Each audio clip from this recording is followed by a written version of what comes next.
smaller place, but there is still so much we do not know. Every week, Postcards takes you on a trip of exploration and discovery.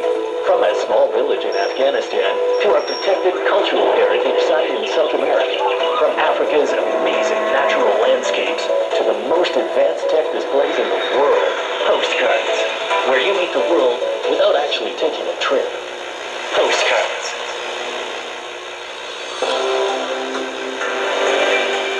Echoes from ancient times with the tempo of the modern age. In the spotlight gives you more choice from the vast landscape of authentic Chinese music and culture. In the spotlight, the best of China's music and culture from north, south, east, and west. In the spotlight. Between family and career, they choose dreams. Between work and art, they choose culture. Between the divine and nature, they choose devotion. Between life and death, they choose love. For a journey of life, for an inspiration of soul. This is Voices from Other Lands.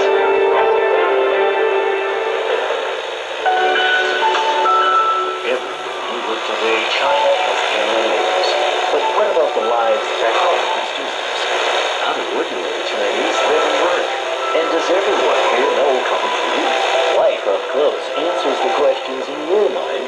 We think of China. Over 1 billion people and as many stories from all over this vast land. Life Up Close, bringing you all you need to know about the real Chinese living here in China. Examining the events that impact and shape China and the rest of the world. This is the Beijing Hour, 1 hour of news and information brought to you every weekday by China Radio International. David with you on this Tuesday morning. Still to come on the Beijing Hour. Special reports, Chinese plans for a particle collider that would be large enough to encircle the island of Manhattan in New York. Sports, both Williams sisters make it through to the quarterfinals at the Australian Open. Entertainment, the launch of the China-UK media exchange in Beijing. First of all, a check of the headline news, 32 past the hour.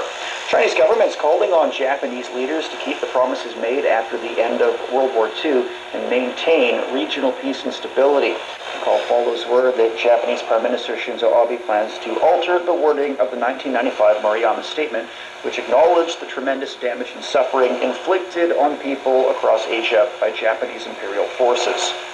Foreign Ministry says China and the world community are watching the issue closely, waiting to see how the Japanese side will address their country's history of aggression in Asia and beyond. And China and Turkey have pledged to make joint efforts in fighting terrorism. The consensus was reached during a visit to Beijing by the chief of the Turkish National Police.